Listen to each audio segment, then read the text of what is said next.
ஆராதனைக்கு உங்களை அன்போடு வரவேற்கிறேன். கடவுள் உங்கள் ஒவ்வொருவரையும் ஆசீர்வதிப்பாராக. ஜெபம் செய்வோம்.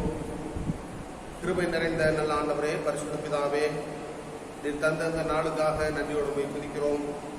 உம்மை தொழுது கொள்ளவும் உடைய வார்த்தைகளை கேட்கவும் நீர் எங்களுக்கு கிருபை பாராட்டி இருக்கிறேன்.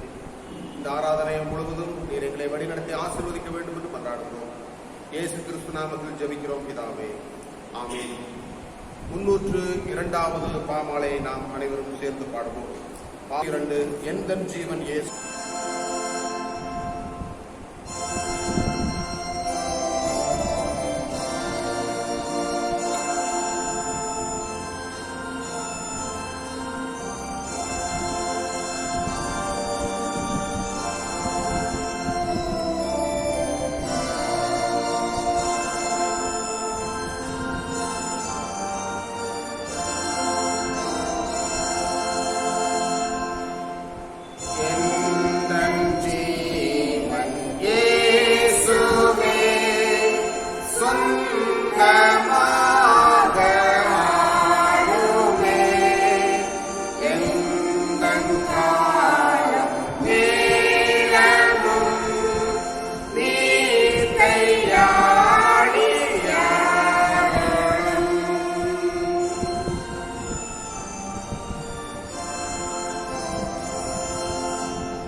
கடவுளை தொழுவோம். கடவுள் ஆவியாய் இருக்கிறார். அவரை தொழுது கொள்ளுகிறவர்கள் ஆவியோடும் உண்மையோடும் அவரை தொழுது கொள்ள வேண்டும். நம்முடைய பிதாவாகிய கடவுளாலும் கர்த்தராகிய இயேசு கிறிஸ்துவினாலும் உங்கள் யாவருக்கும் கிருபையும் சமாதானம் உண்டாவதாக. இது கர்த்தர் உண்டு பண்ணின நாள், இதிலே களிகூர்ந்து மகிழ கடவோம். திரியேக கடவுளை போற்றுவோம். எங்கள் தந்தையாம் கடவுளே, உமது வல்லமையினாலும் ஞானத்தினாலும் எல்லாவற்றையும் படைத்து உமது குமாரனை எங்கள் இரட்சகராக தருபடி உலகத்தில் அன்பு கூர்ந்தீரே, உம்மை போற்றுகிறோம். குமாரனாம் கடவுளே, பாவத்தை தவிர்த்து எல்லாவற்றிலும் எங்களைப் போல் மனிதனாகி எங்கள் பாவங்களுக்காக ஒப்பு கொடுக்கப்பட்டு எங்கள் நீதிக்காக உயிர்த்தெழும்பியவரே உம்மை போற்றுகிறோம். பரிசுத்த ஆவியானவராகிய கடவுளே, எல்லா உண்மைகளுக்குள்ளும் எங்களை வழிநடத்தி கடவுளின் அன்பை எங்கள் நெஞ்சில் பொழிகிறவரே உம்மை போற்றுகிறோம். பிதா, குமாரன், பரிசுத்த ஆவியாகிய கடவுளே, உமக்கே எக்காலம் எல்லா புகழும் மகிமையும் உண்டாவதாக. ஆமேன். பாவ அறிக்கைக்காக நம்மை சரிப்படுத்திக் கொள்வோம். நமக்கு பாவமில்லை என்போமானால் நம்மை நாமே ஏமாற்றிக் கொள்வோம். நமக்குள் உண்மை இருக்காது. எனவே நாம் பாவங்களை அறிக்கையிட்டால் பாவங்களை மன்னித்து நமக்கு எவ்வித அநீதம் நீங்க நம்மை சுத்திகரிப்பதற்கு அவர் நம்பத்தக்கவரும் நீதியும் உள்ளவர். நான் எழுந்து என் தகப்பனிடத்திற்கு போய், தகப்பனே, வரத்துக்கு விரோதமாகவும் உம்முடைய பார்வையிலும் பாவம் செய்தேன். இனி உம்முடைய மகன் என்று சொல்லப்படுவதற்கு நான் பாத்திரன் அல்ல. உம்முடைய கூலிக்காரர் ஒருவனாக என்னை வைத்துக் கொள்ளும் என்பேன். நமது பலவீனங்களுக்காக பரிதவிக்க முடியாத பிரதான ஆசாரியர் நமக்கு இல்லாமல் எல்லா விதத்திலும் நம்மை போல் சோதிக்கப்பட்டும் பாவமில்லாத பிரதான ஆசாரியரே நமக்கு இருக்கிறார். எனவே நாம் யாவரும் இருந்த நிலையிலேயே மௌனமாக நம்மை நாமே தற்பரிசோதனை செய்து பார்ப்போம்.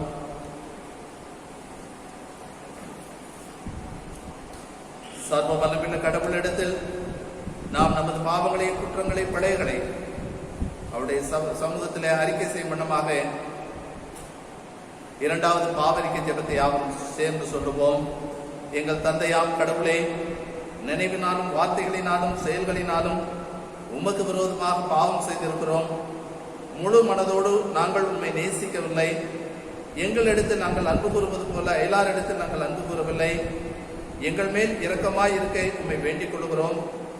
எங்கள் பாவ அழுக்கை நீக்கி எங்களை சுத்திகரியும். எங்கள் குற்றங்களை விட்டுவிட எங்களுக்கு உதவி செய்யும். எங்கள் ஆண்டவர் இயேசு கிறிஸ்துவின் மூலமாய் இவைகளை வேண்டிக் கொள்கிறோம் பிதாவே. ஆமேன். சர்வ வல்லமை மிகுந்த இரக்கமுள்ள ஆண்டவர் பாவ மன்னிப்பையும் பாவ நிவர்த்தியும் நமக்கு கட்டளையிட்டு அருளி நம் வாழ்க்கையை சீர்படுத்துவதற்கான காலத்தையும் தமது பரிசுத்தாவின் கிருபையும் தேற்றுதலையும் தந்தருள்வாராக. ஆமேன். ஆண்டவரை துதியுங்கள், அவர் நாமம் துதிக்கப்படுவதாக. இந்நாளுக்குரிய சுருக்க ஜெபம். எல்லாவற்றையும் ஆளுகை செய்யும் ஆண்டவரே, எங்களை உறுதியாகவும் தைரியமாகவும் உம்முடைய ஒவ்வொருவாக்கும் திருப்பணிக்கு எங்களை உந்துபவரே, நாங்கள் சோர்வடையாமல் பயப்படாமலும் உம்மை அறிவிக்கும் போது மக்கள் மனம் திரும்பி நற்செய்தியில் நம்பிக்கை வைக்க அருள்தாரும். உம்மோடும் உண்மையாவியோடும் ஒரே கடவுளாக முடிவின்றி ஆளுகை செய்யும் எங்கள் ஆண்டவர் இயேசு கிறிஸ்துவின் வழியாய் மன்றாடுகின்றோம். ஆமேன். அமர்ந்து திருமறை பாடங்கள் படிக்க கேட்போம்.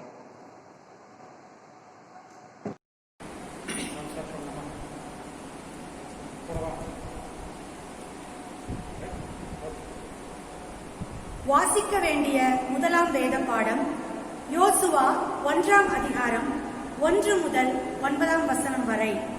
யோசுவா 1ஆம் அதிகாரம் 1 முதல் 9ஆம் வசனம் வரை. கர்த்தருடைய தாசனாகிய மோசே மரித்த பின்பு கர்த்தர் மோசேயின் ஊழியக்காரனாகிய நூனின் குமாரன் யோசுவாவை நோக்கி, என் தாசனாகிய மோசே மரித்து போனான். இப்பொழுது நீயும் இந்த ஜனங்கள் எல்லோரும் எழுந்து இந்த யோர்தானை கடந்து இஸ்ரவேல் புத்திரருக்கு நான் கொடுக்கும் தேசத்திற்கு போங்கள். நான் மோசேயுக்கு சொன்னபடி உங்கள் காலடி மிதிக்கும் எவ்விடத்தையும் உங்களுக்கு கொடுப்பேன். வனாந்தரமும் இந்த லீபனோனும் தொடங்கி ஐப்ராத் நதியான பெரிய நதி மட்டுமுள்ள ஏத்தியரின் தேசம் அனைத்தையும் சூரியன் அஸ்தமிக்கிற திசையான பெரிய சமுத்திரம் வரைக்கும் உங்கள் எல்லையாயிருக்கும். நீ உயிரோடு இருக்கும் நாளெல்லாம் ஒருவனும் உனக்கு முன்பாக எதிர்த்து நிற்பதில்லை. நான் மோசேயோடே இருந்தது போல உன்னோடும் இருப்பேன். நான் உன்னை விட்டு விலகுவதும் இல்லை, உன்னை கைவிடுவதும் இல்லை. பலன் கொண்டு திடமனதாயிரு. இந்த ஜனத்தின் பிதாக்களுக்கு நான் கொடுப்பேன் என்று ஆணையிட்ட தேசத்தை நீ இவர்களுக்கு பங்கிடுவாய். என் தாசனாகிய மோசே உனக்கு கற்பித்த நியாய பிரமாணத்தின் படியெல்லாம் செய்ய கவனமாய் இருக்க மாத்திரம் மிகவும் பலன் கொண்டு திடமனதாயிரு. நீ போகும் இடமெல்லாம் புத்திமானாய் நடந்து கொள்ளும்படிக்கு அதை விட்டு வலது இடதுபுறம் விலகாதிருப்பாயாக. இந்த நியாயப்பிரமாண புஸ்தகம் உன் வாயை விட்டு பிரியாதிருப்பதாக. இதில் எழுதியிருக்கிறவர்களின் படியெல்லாம் நீ செய்ய கவனமாய் இருக்கும்படிக்கு இரவும் பகலும் அதை தியானித்துக் கொண்டிருப்பாயாக. அப்பொழுது நீ உன் வழியை வாய்க்க பண்ணுவாய். அப்பொழுது புத்திமானாயும் நடந்து கொள்ளுவாய். நான் உனக்கு கட்டளை இடவில்லையா? பலன் கொண்டு திடமனதாயிரு. திகையாதே, கலங்காதே. நீ போகும் இடமெல்லாம் உன் தேவனாகிய கர்த்தர் உன்னோடே இருக்கிறார் என்றார். வாசிக்க வேண்டிய முதலாம் வேத பாடம் வாசித்து முடிந்தாயிற்று. தேவனே உமக்கு ஸ்தோத்திரம் உண்டாவதாக. வாசிக்கும்படியாக தெரிந்து கொள்ளப்பட்ட இரண்டாம் வேத பாடம் மார்க்கு எழுதிய சுவிசேஷம் 6ஆம் அதிகாரம் 7ஆம் வசனம் முதல் 13ஆம் வசனம் வரை. மார்க்கு 6:7 முதல் 13 வரை. அவர் 12 அழைத்து அசுத்த ஆவிகளை துரத்த அவர்களுக்கு அதிகாரம் கொடுத்து, வழிக்கு பையையாகிலும் அப்பத்தையாகிலும் சர்ச்சையில் காசையாகிலும் எடுத்துக்கொண்டு போகாமல் ஒரு தடியை மாத்திரம் எடுத்துக்கொண்டு போகவும், பாத ரட்சைகளை போட்டுக்கொண்டு போகவும், 2 அங்கிகளை சரியாதிருக்கவும் கட்டளையிட்டார். பின்பு அவர் அவர்களை நோக்கி, நீங்கள் எங்கேயாகிலும் ஒரு வீட்டில் பிரவேசித்தால் அவ்விடத்தை விட்டு புறப்பட்டு போகிற வரைக்கும் அங்கே தானே தங்கிக் கொண்டிருங்கள். எவர்களையாகிலும் உங்களை ஏற்றுக்கொள்ளாமலும் உங்கள் வசனங்களை கேளாமலும் இருந்தால், நீங்கள் அவ்விடம் விட்டு புறப்பட்டு போகும்போது அவர்களுக்கு சாட்சியாக உங்களின் கால்களை கீழே படிந்த தூசியை உதறி போடுங்கள். நியாய தீர்ப்பு நாளிலே அந்த பட்டணத்திற்கு நேரிடுவதை பார்க்கிலும் சோதோம் கோமாரா பட்டணத்திற்கு நேரிடுவது இலகுவாயிருக்கும் என்று மெய்யாகவே உங்களுக்கு சொல்லுகிறேன் என்று சொல்லி அவர்களை 2 பேராக அனுப்பினார். அவர்கள் புறப்பட்டு போய் மனம் திரும்புங்கள் என்று பிரசங்கித்து அநேகம் பிசாசுகளை துரத்தி அநேகம் நோயாளிகளை எண்ணெய் பூசி சொஸ்தமாக்கினார்கள். வாசிக்க வேண்டிய இரண்டாம் வேத பாடம் வாசித்து முடிந்தாயிற்று. கிறிஸ்துவே உமக்கு மகிமை உண்டாவதாக.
யாரிக்கும் யார் இவர்கள் சேனை தலைவராம் இயேசுவின் முன்னகத்தில் அழகாயிருக்கும் யார் இவர்கள்.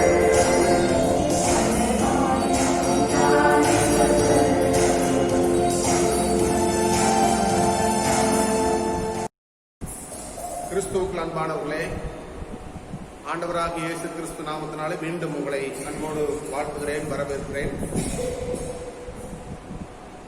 ஆண்டவராகிய இயேசு கிறிஸ்து நம்மை திருச்சபையாக அழைத்து இந்த உலகத்தில் அவருடைய ஊழியர்களாக, அவருடைய மக்களாக வாழ நம்மை பணித்திருக்கிறார். கிறிஸ்துவை ஏற்றுக்கொண்ட ஒவ்வொருவரும் அவருடைய பணியாளர்களாக, அவருடைய தூதுவர்களாக இந்த உலகத்திலே நாம் பணி செய்ய அழைக்கப்பட்டிருக்கிறோம். கிறிஸ்துவத்தை அல்லது கிறிஸ்துவை ஏற்றுக்கொண்டவர்களாக மட்டுமல்ல, கிறிஸ்துவை அநேகருக்கு அறிவிக்கிற அல்லது கிறிஸ்துவின் செயல்களிலே நம்மை ஈடுபடுத்திக் கொள்ளவும் நாம் அழைக்கப்பட்டிருக்கிறோம். திருமறையிலே ஆண்டவருடைய அழைப்பை அநேகர் பெற்று பல்வேறு நிலைகளிலே பணியாற்றி இருக்கிறார்கள். இந்த நாளிலே கிறிஸ்துவின் தூதுவர்கள் என்கிற பொருளிலே நாம் சில காரியங்களை திருமறையிலிருந்து பார்க்க அழைக்கப்படுகிறோம். யோசுவா மோசேக்கு பின்பு இஸ்ரவேல் மக்களை வழி நடத்துகிற பொறுப்பை ஏற்றுக்கொள்கிறார். கடவுள் அவர் அதற்கென்று அவரை அழைக்கிறார். அழைத்து அந்த மக்களை கானான் தேசத்திலே குடியமர்த்துவதற்காக அவருக்கு பொறுப்பை கொடுக்கிறதை நாம் அங்கே பார்க்கிறோம். யோசுவாவின் புத்தகம் 1ஆம் அதிகாரம் 2வது வசனத்திலே, என் தாசனாகிய மோசே மரித்து போனான், இப்பொழுது நீயும் இந்த ஜனங்கள் எல்லாரும் எழுந்து இந்த யோர்தானை கடந்து இஸ்ரவேல் புத்திரருக்கு நான் கொடுக்கும் தேசத்துக்கு போங்கள். நான் மோசேக்கு சொன்னபடி உங்கள் காலடி மிதிக்கும் எவ்விடத்தையும் உங்களுக்கு கொடுப்பேன் என்று சொல்லுகிறார். யோசுவாவுக்கு ஆண்டவர் கடவுள் கொடுக்கிற பொறுப்பு என்னவென்றால், மோசே அவர்களை வழிநடத்தி கொண்டு வந்த பின்பு கானான் தேசத்திலே அவர்களை குடியமர்த்தி அவருடைய பிள்ளைகளாக நடப்பதற்கும் கற்றுக் கொடுக்கும்படியாக கொடுக்கிறார். 8ஆம் வசனத்திலே வாசிப்போம் என்று சொன்னால், இந்த நியாயப்பிரமாண புத்தகம் வாயை விட்டு பிரியாதிருப்பதாக, இதில் எழுதியிருக்கிறவளின்படியெல்லாம் நீ செய்ய கவனமாயிருக்கும்படி இரவும் பகலும் அதை தியானித்துக் கொண்டிருப்பாயாக. அப்பொழுது நீ உன் வழியை வாய்க்க பண்ணுவாய், அப்பொழுது புத்திமானாயும் நடந்து கொள்வாய் என்று கடவுள் சொல்கிறார். யோசுவாவுக்கு மட்டுமல்ல, யோசுவாவை சார்ந்த ஜனங்களும் கடவுளுடைய வார்த்தையை கை கொண்டு நடக்கிற போது அவர்களுக்கு கடவுளுடைய ஆசீர்வாதம் கிடைக்கும், கடவுளுடைய வழிநடத்தல் கிடைக்கும் என்பதை அங்கே சுட்டி காண்பிக்கிறதை நாம் பார்க்கிறோம். ஆக கடவுளுடைய தூதுவர்களாக நாம் சொல்ல வேண்டிய காரியம், நாம் நடப்பதைப் போல பிற மக்களும் கடவுளுடைய கற்பனைகளை கை கொண்டு நடக்க வேண்டும் என்பதை நாம் கற்றுக் கொடுத்தோம். முதலாவது, கடவுளுடைய வார்த்தையை கை கொண்டு நடப்பதற்கு மக்களை நாம் வழி நடத்த வேண்டும்.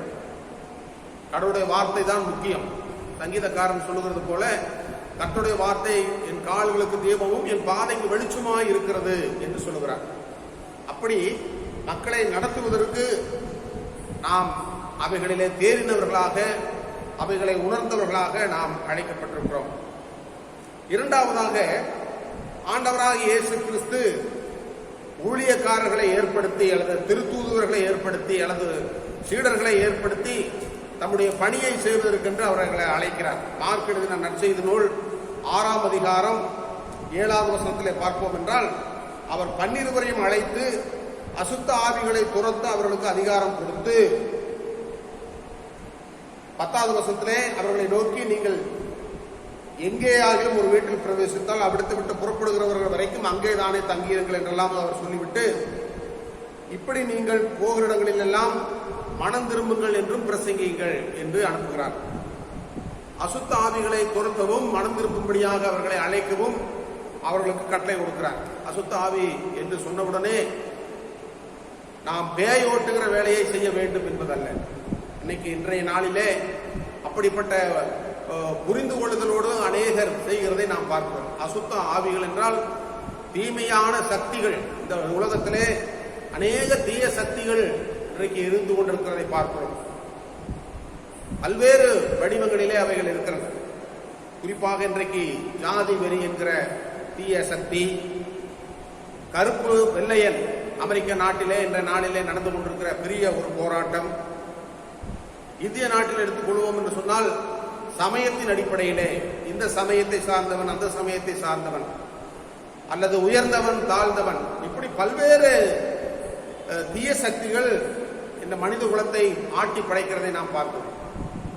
அல்லது மனிதனுக்கே இருக்கிற குணாதிசயங்களிலே பணத்தை குறித்து, பதவியை குறித்து, மற்ற செல்வத்தை சேர்ப்பதை குறித்த தீய எண்ணங்கள் மனிதனை ஆட்டி படைக்கிறதை பார்க்கிறோம். அவைகளினாலே இன்றைக்கு ஒரு மனிதன் அழித்துக் கொள்ளுகிற சூழ்நிலைகளை நாம் பார்க்கிறோம்.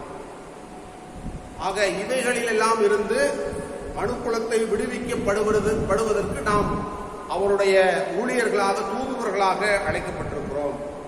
அதைத்தான் இயேசு இந்த ஊழியத்தை செய்வதற்கு தன்னலம் துறந்து மிக எளிய முறையிலே அவைகளை செய்ய வேண்டும். ஆடம்பரத்தோடோ அல்லது அதிகாரத்தோடோ செய்யாமல் மிகுந்த பொறுமையோடு தாழ்மையோடு இந்த பணிகளை செய்யும்படிக்கு நம்முடைய தூதர்களுக்கு கட்டளை கொடுக்கிறார். மூன்றாவதாக 2 கொரிந்தியர் 5ஆம் அதிகாரம் 19-20 வசனங்களிலே வாசிப்போம் என்று சொன்னால், பவுல் அழகாக குறிப்பிடுகிற ஒரு வார்த்தை என்னவென்று சொன்னால், அவர் ஒப்புரவாக்குதலின் ஊழியத்தை எங்களுக்கு கொடுத்தார். ஒப்புரவாக்குதல் என்பது ரெக்கன்சிலியேஷன் என்கிற ஆங்கில வார்த்தை. எதை முதலாவது பவுல் சொல்கிறார்? கடவுளோடு ஒப்புரவாகுது. நம்முடைய பாவ வழிகளை விட்டு, நம்முடைய தவறான எண்ணங்களை எல்லாம் விட்டு கடவுளோடு நாம் ஒப்புரவாகுவது. 18வது வசனத்திலே 5ஆம் அதிகாரம் 2 கொரிந்தியர் 5ஆம் அதிகாரம் 18வது வசனத்திலே அவர் சொல்லுகிறார், இயேசு கிறிஸ்துவை கொண்டு நம்மை தம்மோட ஒப்புரவாக்குவதின் ஊழியத்தை எங்களுக்கு ஒப்புக் கொடுத்தார். இயேசு கிறிஸ்துவினாலே இன்றைக்கு கடவுளுக்கும் நமக்கும் ஒப்புரவாக்குதல் உண்டாகி இருக்கிறது. பாவத்திலிருந்து, பல்வேறு தீமைகளிலிருந்து நாம் விடுவிக்கப்பட்டு கடவுளுடைய பிள்ளைகளாக நாம் அழைக்கப்பட்டிருக்கிறோம். இந்த ஒப்புரவாக்குதல் சக மனிதனோடு நாம் ஒப்புரவாக அழைக்கப்பட்டிருக்கிறோம். மனிதன் ஏற்றுக்கொண்டு எந்த ஒரு வேறுபாடும் காட்டாமல், எந்த ஒரு பிரிவினையும் செய்யாமல், எந்த ஒரு ஏற்றதாழ்வும் பாராமல் மனிதனோடு மனிதன் இணைந்து வாழ நாம் மற்றவர்களுக்கு அறிவிக்க அழைக்கப்பட்டிருக்கிறோம். அது மட்டுமல்ல, மிக முக்கியமாக இந்த காலகட்டங்களிலே நம்மை சுற்றி இருக்கிற சுற்றுச்சூழலை ஓடு இணைந்து வாழ்வதற்கு நாம் அழைக்கப்பட்டிருக்கிறோம். இன்றைக்கு கொரோனா என்கிற இந்த இக்கட்டான சூழ்நிலையிலே நாம் சிக்கி தவிப்பதற்கு என்ன காரணம் என்றால், இயற்கையை நாம் வேறுபடுத்தி, இயற்கைக்கு நமக்கும் இருக்கிற பிரிவினை அல்லது இயற்கையோடு நாம் கொண்டிருக்கிற தவறான அணுகுமுறை இன்றைக்கு நம்ம இந்த நிலைமைக்கு அழைத்து போவோமானால் இன்றைக்கு இந்த இக்கட்டான சூழல் வந்திருக்காது என்பது அநேக அறிஞர்களுடைய கருத்து. ஆக இந்த இக்கட்டான சூழ்நிலைகளிலிருந்து விடுதலையாக்குவதற்கும் நாம் இயற்கையோடு ஒப்புரவாக வேண்டும் என்பதை நாம் அறிந்து கொள்ள வேண்டும்.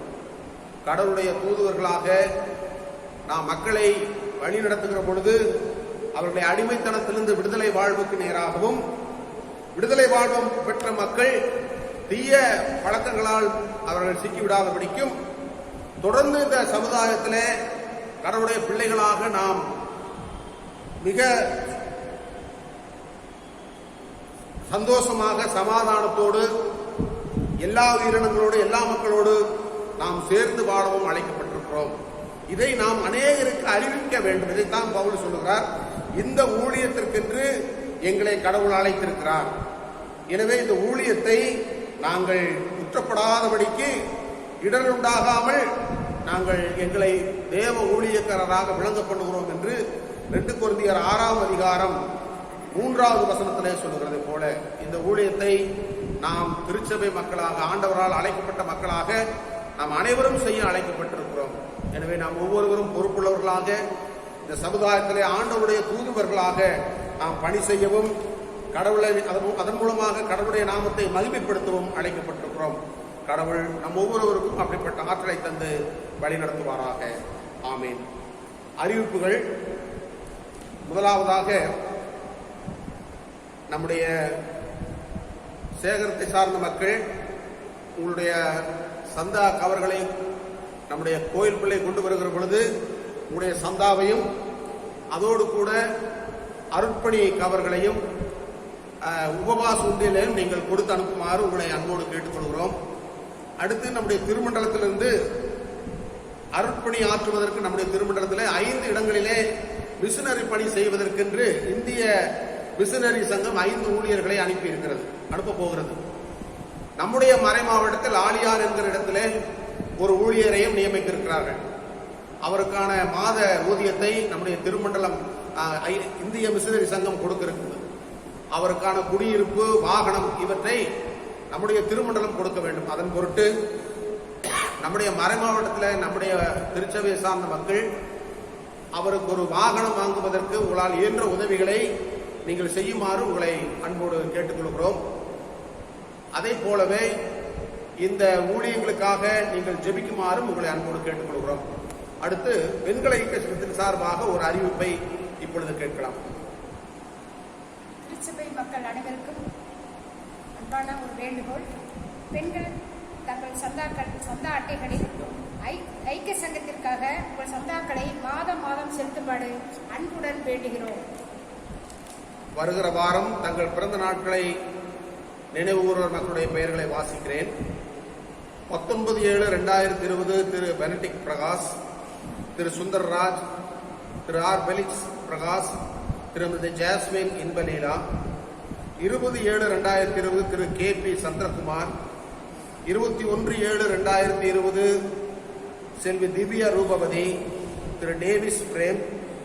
22/7/2020 திரு எஸ் சிமியோன் சுசீர். 23ஆம் தேதி திருமதி தயாநிதி ஜெயராஜ், செல்வி ஆர் சேரன், திரு ஆல்வின் சந்தோஷ், திரு ஏ ஆரோன் அருள், திருமதி பிரியதர்ஷினி, திரு பிரபு. 25ஆம் தேதி ஜெயக்குமார், திரு ராஜ், திரு ஜான் டேனியல் மோசஸ், திரு ரேவந்த் சாலமன், திரு ஜான் வில்லியம், திருமதி மேரி. திருமண நாளை நினைவு கூறுகிறவர்கள் திருமதி ஜெயபால்.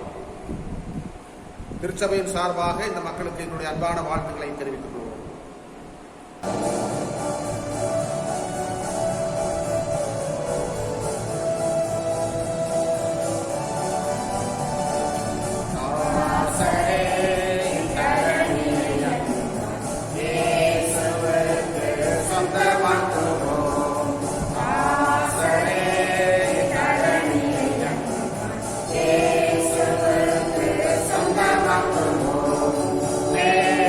Bye.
மகா கிருபையும் இருக்கும்ல எங்கள் நல்ல ஆண்டவரே, மீண்டும் உடைய திருப்பாதத்திற்கு நாங்கள் நன்றி சொல்லுகிறோம். ஆண்டவரே, கேட்டு சத்தியத்தின்படியாக ஆண்டவரே உம்முடைய திரு வார்த்தைகளுக்கு முக்கியத்துவம் கொடுக்கின்றவர்களாக உண்மையே மற்றும் விசுவாசத்திலே நாளுக்கும் நாளொரு வண்ணம் பொழுதும் மேனியமாக வளரவும் நீர் எங்களுக்கு அருள் தரும்படியாக வேண்டிக் கொள்கிறோம். உம்முடைய திரு வார்த்தைகளின் மூலமாய் எங்கள் வாழ்வை மறுமலர்ச்சி அடைய செய்வீர் என்ற நம்பிக்கையோடு உம்முடைய பாதத்தில் இன்றைக்கு வந்து நிற்கின்றோம். உலகமே ஒரு பெரிய தடுமாற்றத்தில் இருந்தாலும் இந்த கொரோனா தொற்று வியாதி பரவுதலை ஆண்டவரே நீர் நிறுத்தும்படியாக வேண்டிக் கொள்கிறோம். ஆண்டவரே, இதனால் பாதிக்கப்பட்ட மக்களுக்காக நாங்கள் வேண்டிக் கொள்கிறோம். அந்த பாதிப்பினால் இழப்பீடுகளை சந்தித்த மக்களுக்காக வேண்டிக் கொள்கிறோம். இயல்பு வாழ்க்கை திரும்புவதற்காக இடத்துல வேண்டிக் கொள்கிறோம். இந்த வியாதி தடுப்பு பணிகளில் ஈடுபடுகிற மருத்துவ பணியாளர்கள், சுகாதார பணியாளர்கள், காவல்துறை பணியாளர்கள் மற்றும் பல்வேறு நிலைகளிலே தங்களுடைய பங்களிப்பு செய்து வருகிற தன்னார்வ ஊழியர்கள் எல்லோருக்காகவும் வேண்டிக் கொள்கிறோம். ஆண்டவரே, உம்முடைய கிருபையும் உம்முடைய பாதுகாப்பும் ஆண்டவரே எல்லாவற்றையும் நீர் சிறப்பாக தந்து காத்து வழி நடத்தும்படியாக ஜெபிக்கிறோம். ஆண்டவரே, எங்களுடைய தேவாலயங்கள் எல்லாம் சீக்கிரத்தில் திறக்கப்பட வேண்டும். ஆன்மீக ஈடேற்றங்களை பெற்றுக்கொள்ள வேண்டும். விசுவாசத்திலே வளர வேண்டும். தொடர்ந்து உம்முடைய இறை தூதர்களாக எங்களுக்கென்று கொடுக்கப்பட்டிருக்கின்ற பொறுப்புகளை நாங்கள் நிறைவேற்ற உம்முடைய தூய் ஆவியான வழியாக எங்களுக்கு மீட்பை தரும்படியாக வேண்டிக் கொள்கிறோம். நாங்கள் ஒவ்வொருவரும் மீட்பை பெற்று உணர்வடைந்து இந்த உலகத்திலே எங்களுக்கு கொடுக்கப்பட்டிருக்கின்ற பொறுப்புகளை நிறைவேற்ற நீர் அருள் செய்யும்படியாக ஜெபிக்கிறோம். எங்களுடைய திருச்சபை மக்கள் ஒவ்வொருவருக்காக வேண்டிக் கொள்கிறோம். ஆண்டவரே, இந்த வாரத்திலே தங்களுடைய பிறந்த நாள் மற்றும் திருமண நாள் கொண்டாடுகிற மக்களுக்காக நாங்கள் வேண்டிக் கொள்கிறோம். அவர்களுடைய வாழ்விலே இகபர நன்மைகளை கொடுத்து காத்துக் கொள்ளும்படியாக வேண்டிக் கொள்கிறோம். எங்களுடைய திருமண்டல ஊழியர்களுக்காக வேண்டிக் கொள்கிறோம். பேராயர் உட்பட அனைத்து அலுவலர் ஊழியர்கள் ஒவ்வொருவருக்காகவும் வேண்டிக் கொள்கிறோம். ஆண்டவரே, எல்லாரையும் அவர்கள் தங்களுடைய பொறுப்புகளை சிறப்பாக நிறைவேற்றி தங்களுடைய பணிவிடைகளை எல்லாவற்றிலும் முற்றிலுமாக 100% உண்மை மொத்தமாக நிறைவேற்ற உடைய மக்களுக்கு அருள் தரும்படியாக ஜெபிக்கிறோம். திருமண்டலத்தின் மூலமாய் நடைபெற்று வருகிற அனைத்து திருப்பணிகளுக்காக வேண்டிக் கொள்கிறோம். ஆண்டவரே, மிஷனரி ஊழியங்கள், பச்சைமலை ஊழியங்கள், பெண்கள் ஊழியங்கள், சிறுவர் ஊழியங்கள் மற்றும் வாலிபர் குணத்தின் ஊழியங்கள் எல்லாம் சிறப்பாக நடைபெற்று உம்முடைய திருநாமத்தை மகிமைப்படுத்தும் வண்ணமாக மாற்றம் பெற கர்த்தர் உதவி செய்வீராக. ஆண்டவரே, என்னுடைய தேசத்திற்காக நாட்டுக்காக வேண்டிக் கொள்கிறோம். நல்ல ஒரு மழையை கட்டளையிடும்படியாக வேண்டிக் கொள்கிறோம். அதே போல ஆண்டவரே, விவசாயத்தில் ஈடுபடுகிற மக்களுக்காக வேண்டிக் கொள்கிறோம். விவசாய பணிகள் சிறப்பாக நடைபெற வேண்டும். அதே சமயத்தில் எங்களுக்கென்று என்னவெல்லாம் ஆண்டவரே இந்த உலகத்திலே நீர் வைத்திருக்கிற ஆசீர்வாதங்களை நாங்கள் நிறைவாக பெற்றுக்கொள்ள நீர் அருள்படியாக ஜெபிக்கிறோம். எங்களுடைய ஆண்டவரே, இந்த வளாகத்துக்காக, வளாகத்தின் செயல்பாடுகளுக்காக ஆண்டவர் ஒவ்வொரு நாளும் நாங்கள் வேண்டிக் கொள்கிறோம். ஆண்டவர் தாமே எல்லா காரியங்களையும் நிறைவேற்றி தருவீராக. உம்முடைய கல்வாரி ரத்த சிலுவை ஆண்டவரே எங்களுக்கு ஒரு உற்சாகத்தையும் உத்வேகத்தையும் தரக்கூடியதாக எங்களுடைய விசுவாசத்தை ஆண்டவரை இன்னும் அதிகமாக கற்றுக்கொள்ள கர்த்தர் உதவி செய்வீராக. உம்முடைய அன்பின் திருநாமம் மகிமைப்படுத்தும் ஆசீர்வதியும் இயேசு கிறிஸ்துவின் நாமத்தில் வேண்டிக் கொள்கிறோம் நல்ல பிதாவே, ஆமென். யாவரும் சேர்ந்து சொல்லுவோம். பரமண்டலம் இருக்கிற எங்கள் பிதாவே, உம்முடைய நாமம் பரிசுத்தப்படுவதாக, உம்முடைய ராஜ்யம் வருவதாக, உம்முடைய சித்தம் பரமண்டலத்திலே செய்யப்படுவது போல பூமியிலே செய்யப்படுவதாக. எங்களுக்கு வேண்டிய ஆகாரத்தை எங்களுக்கு என்று தாரும். எங்களுக்கு விரோதமாய் குற்றம் செய்வர்களுக்கு நாங்கள் மன்னிக்கிறது போல எங்கள் குற்றங்களை எங்களுக்கு மன்னியும். எங்களை சோதனைக்கு பிரவேசிக்க பண்ணாமல் தீமின்றி ரட்சித்துக் கொள்ளும். ராஜ்யமும் வல்லமையும் மகிமையும் என்றென்றைக்கும் உடையவைகளே. ஆமென். நம்முடைய ஆண்டவராகிய இயேசு கிறிஸ்துவின் கிருபையும் பிதாவாகிய கடவுளின் அன்பும் பரிசுத்தாவின் ஐக்கியமும் நம் அனைவரோடும் சதா காலங்களிலும் இருப்பதாக. ஆமென்.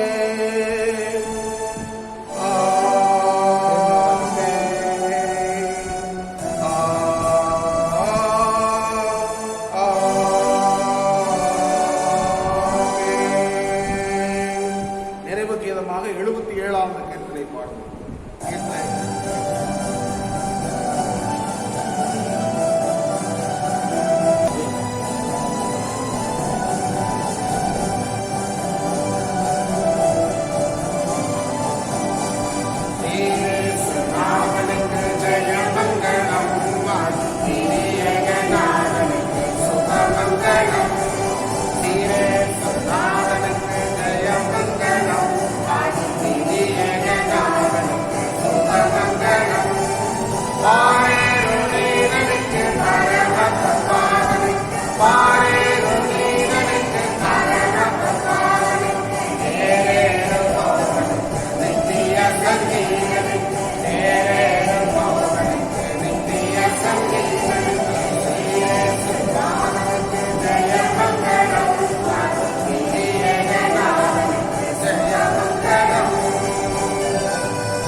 கர்த்தர் உங்களோடு இருப்பாராக, லாவியோடு இருப்பாராக. சமாதானத்தோடு சென்று வாருங்கள். கர்த்தருடைய நாமத்தினாலே ஆமென்.